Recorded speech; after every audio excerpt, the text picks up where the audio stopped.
नमस्कार दोस्तों। चर्चा चल रही है कि लॉकडाउन 3 मई के बाद बढ़ेगा या नहीं।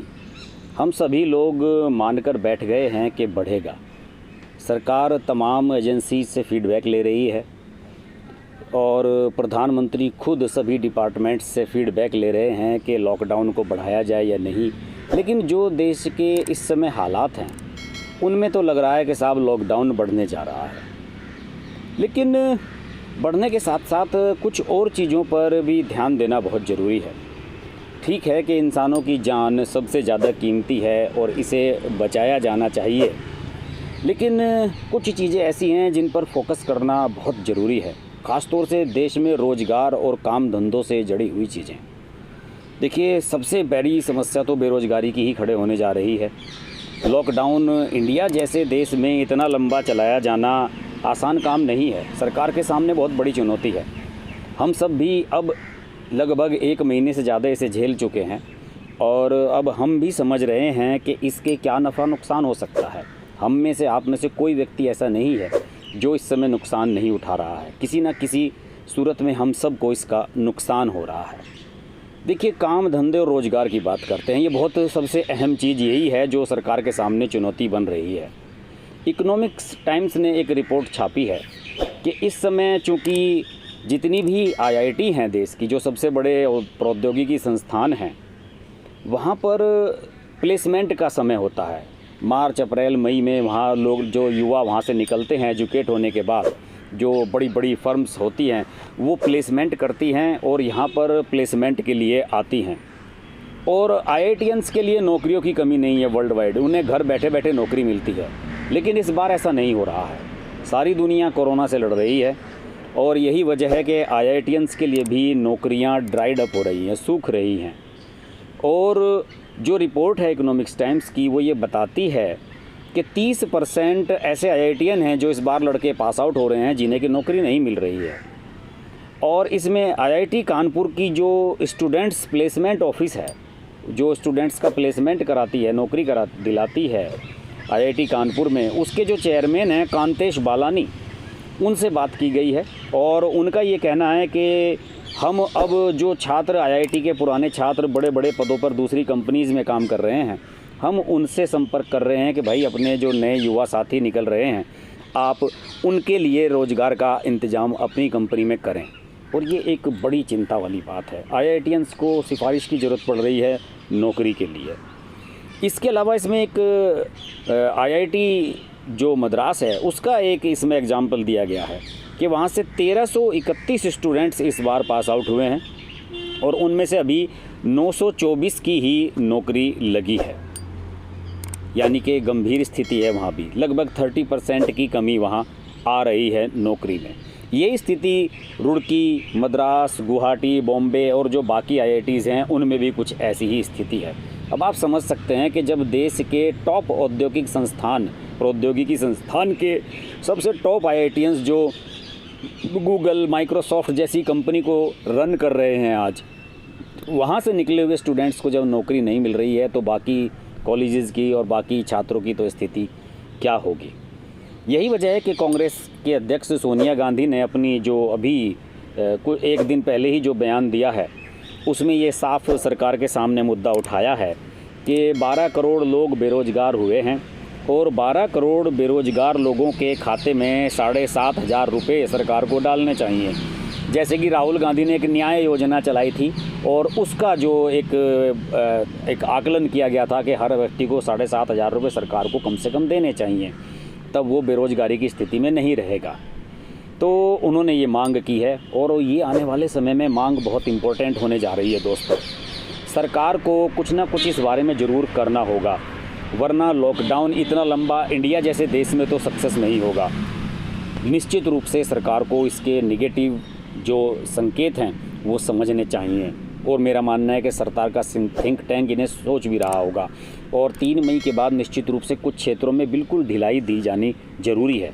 देखिए, जो एयरलाइंस कंपनी है इंडिगो और स्पाइस जेट, दो जो लो कॉस्ट वाली कंपनियां हैं, इन्होंने अभी ऐलान किया था कि हम सैलरी कट कर रहे हैं। इंडिगो ने कहा था कि हम अप्रैल माह की सैलरी नहीं देंगे किसी को भी, और इसके अलावा जो स्पाइस जेट है उसने 50,000 से ऊपर की सैलरी वाले लोगों को ये कह दिया था कि भाई आप छुट्टी पर चले जाइए, जब हमारी सर्विसेज शुरू होंगी हम आपको नौकरी पे वापस लेंगे, तब आपको तनख्वाह मिलेगी। ये बड़ी गंभीर स्थिति है। एयरलाइंस में मोटी मोटी सैलरी लोगों को मिलती है, बहुत सारे लोग उससे जुड़े हुए हैं, लेकिन एयरलाइंस का जो सेक्टर है वो सारा टूरिज़्म पर टिका हुआ है, और टूरिज़्म अब सालों तक देश में होने नहीं जा रहा है, ये आप तय मान लीजिए। तो ऐसी स्थिति में अगर ये कंपनियां अपने एम्प्लॉयज़ को सैलरी नहीं देती हैं तो कोई आश्चर्य की बात नहीं है। हालांकि इंडिगो कंपनी ने प्रधानमंत्री के रिक्वेस्ट करने पर, चूँकि प्रधानमंत्री ने खुद रिक्वेस्ट की थी कि नौकरी प्राइवेट सेक्टर वाले प्लीज़ आप सैलरी ना काटें लोगों की, उन्होंने प्रधानमंत्री की बात सुनते हुए ये उनकी बात मान ली और इंडिगो ने अप्रैल महीने की सैलरी देने का फ़ैसला कर लिया है। लेकिन आगे भी वो लंबे समय तक सैलरी दे पाएगा ये समझ में नहीं आ रहा है। दूसरी ओर एक बड़ा फैक्टर है दोस्तों, सरकार प्राइवेट सेक्टर से ये कह रही है कि आप पूरी सैलरी दें लोगों की, भले ही उन्हें आप वर्क फ्रॉम होम कराएं या कैसे भी कराएं, लेकिन इसके खिलाफ जो प्राइवेट सेक्टर के लोग हैं वो कोर्ट में जा रहे हैं। लुधियाना की हैंड टूल्स एसोसिएशन है, उसने सुप्रीम कोर्ट का दरवाज़ा खटखटाया है और उसने ये कहा है कि सुप्रीम कोर्ट जो सरकार है देश की वो हमें बाध्य नहीं कर सकती है कि हम किसी को सैलरी दें या ना दें, क्योंकि जब हमारी फैक्ट्रियाँ 1-1.5 महीने से बंद हैं, हमारा एक्सपोर्ट का सारा काम बंद है, लुधियाना में हैंडलूम एक्सपोर्ट का काम है, गारमेंट्स का काम है, कि हमारा सारा काम बंद है तो हम सैलरी लोगों को कैसे दे दें। हमारे पास एक पैसे की आमदनी नहीं हो रही है तो हम सैलरी लोगों को कैसे दे दें। तो ये सब चीज़ें भी सामने आ रही हैं। और ख़ुद सरकार क्या कर रही है, सरकार ने अभी ऐलान किया है कि जो कर्मचारियों को, सरकारी कर्मचारियों को महंगाई भत्ता मिलता है वो इस बार नहीं बढ़ाया जाएगा, अगले साल जून 2021 तक नहीं बढ़ाया जाएगा, जो फ़िलहाल है वो ही चलेगा। जबकि आपको पता ही है कि लॉकडाउन के दौर में अब महंगाई भी बढ़ रही है और लोगों को ये सब मुश्किलें झेलनी पड़ रही हैं। इसके खिलाफ रेलवे के कर्मचारियों ने तो आवाज़ भी उठा दी है कि आप ऐसा कैसे कर सकते हैं, हमारे महंगाई भत्ता तो आपको देना होगा। सरकार जब खुद सैलरी और लोगों के खर्चे कम कर रही है तो प्राइवेट सेक्टर से वो कैसे उम्मीद कर सकती है। देखिए मीडिया हाउसेज़ भी हैं, मीडिया हाउसेज़ दिन रात काम कर रहे हैं, लेकिन उनके पास एडवर्टीजमेंट नहीं है, विज्ञापन नहीं आ रहे हैं। अखबार जो पहले 50 पेज का छपता था अब 10-15 पेज का छप रहा है, कोई विज्ञापन नहीं है। तो मीडिया हाउसेज़ के सामने समस्या है, टीवी चैनल्स को ऐड नहीं मिल रहे हैं, कब तक वो स्टाफ को सैलरी देंगे। बिल्कुल सही बात है, और यही वजह है कि कुछ मीडिया हाउसेस ने अपनी छटनी शुरू कर दी है। किसी डिपार्टमेंट में 10 आदमी थे, अब वहाँ 4 से काम चलाया जा रहा है, 6 को लीव पर भेज दिया गया है कि भाई जब नॉर्मल होंगे हालात आपको हम वापस ले लेंगे। अवैतनिक छुट्टी उन्हें दे दी गई है। एंटरटेनमेंट की इंडस्ट्री बंद है और सिनेमा हॉल बंद हैं, फिल्में रिलीज़ नहीं हो रही हैं। ये सब लोग कहाँ जाएंगे, इनका गुजारा कैसे होगा। सिनेमा तो लॉकडाउन के से सबसे ज़्यादा प्रभावित है, वहाँ भीड़ इकट्ठी होती है और मेरा मानना है कि जब चीज़ नॉर्मल होंगी, सारे हालात नॉर्मल होंगे तो सिनेमा वाले सबसे बाद में होंगे जिन्हें सिनेमा खोलने की परमिशन मिलेगी। इनके सामने बड़ी समस्या है। गरीब मजदूर, मैकेनिक, रिक्शा चालक, टैक्सी वाले, इन सब के सामने समस्या है। अरविंद केजरीवाल दिल्ली में कह रहे हैं कि आप मकान मालिक किराया ना लें। भाई कुछ लोग तो किराए पे ही खा रहे हैं, अगर वो किराया नहीं लेंगे तो उनका घर का खर्च कैसे चलेगा। उनके सामने भी वो एक आध महीना छोड़ सकते हैं, इससे ज़्यादा नहीं छोड़ सकते, उनके घर के खर्चे कैसे चलेंगे। ये सारी समस्याएं सामने आ रही हैं। एजुकेशन का सेक्टर टोटल ऑनलाइन होने जा रहा है, वहाँ पर शायद शिक्षकों की, टीचर्स की नौकरियाँ बची रहें, क्योंकि टीचर्स ने घर से क्लासेस लेनी शुरू कर दी हैं।